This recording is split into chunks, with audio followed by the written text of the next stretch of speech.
So it comes as Democratic leaders reportedly scolded some of their own behind closed doors yesterday for their ridiculous behavior at Trump's speech on Tuesday. Fox News contributor, former White House counselor Kellyanne Conway joins us now. So, Kellyanne, you see them trying to get a bigger presence on social media. What kind of start are they off to? Squatty potty videos are no way to rebuild a broken party. The Democrats are suffering from an identity crisis, an ideology, and a policy prescription crisis. Brian, after the election, you would have thought they'd go do some town halls and union halls, try to reconnect with their moorings. A lot of these voters that they shed over to President Trump, knowing that what was the Obama coalition is now Trump country. He's just done so much better among some of these core Democratic constituencies. This is no way to connect with voters. And this is no way to show that you have actual policies about economic opportunity and prosperity. Here's the difference between the two parties, and they're both built around Donald Trump. The Republican Party is soaring and succeeding, and the Democratic Party seems broken down and hollowed out. And they also seem very self-centered, besotted with themselves, dancing in these videos. I think those videos are great for Donald Trump and the Republican Party. I think everybody's sitting on their hands the other night. We should be having that in our ads for next year. But seriously speaking, if the Democrats don't change on policy, and they don't break out of what I call unanimity. Republicans have unity. Democrats suffer from unanimity. Not a single one of them is for school choice. Not a single one is pro-life, pro-Second Amendment. Not a single one voted against the Inflation Reduction Act. Not a single one voted for the Tax Cut and Jobs Act.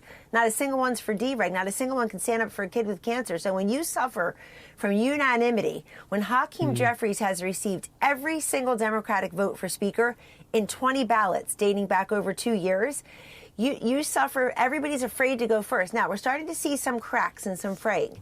Gavin Newsom has come out. John Fetterman's come out. Simone Sanders, a very smart and strategic thinker in the Democratic Party, who I know they should listen to, are coming out and saying, wait a second, some things just don't make any sense, and we can't cast our lot on these issues again. Even an opposition party needs to have something to support. Right. So Gavin Newsom says, now that Los Angeles burned to the ground, what a great time to launch a podcast, even though I'm still governor, and says my first interview is going to be with Charlie Kirk. Charlie Kirk kind of reverses it and asks him, you have to agree with me that trans men shouldn't be playing in women's sports. Listen. You right now should come out and be like, you know what? The young man who's about to win the state championship in the long jump in female sports, right. that shouldn't happen. You as the governor should step out and say no. No, and I appreciate. But like, would you do something like that? Would you say no men in female sports? Well, I think it's an issue of fairness. I completely agree with you on that. So that's easy to call out, the unfairness of that. So he does, and he got a huge blowback, everything from Mayor Lori Lightfoot to Ro Khanna. And then Hakeem Jeffries had some bizarre statement about women has to prove they're a woman by I don't know, some type of exam. Your thoughts about this? Your thoughts about Gavin Newsom saying that and the blowback that this party gave him? Well, he's invited me on his podcast. I look forward to joining him as well. And Charlie Kirk, of course, is brilliant. He's asking very simple questions that demand common sense answers. This is over an 80-20 issue.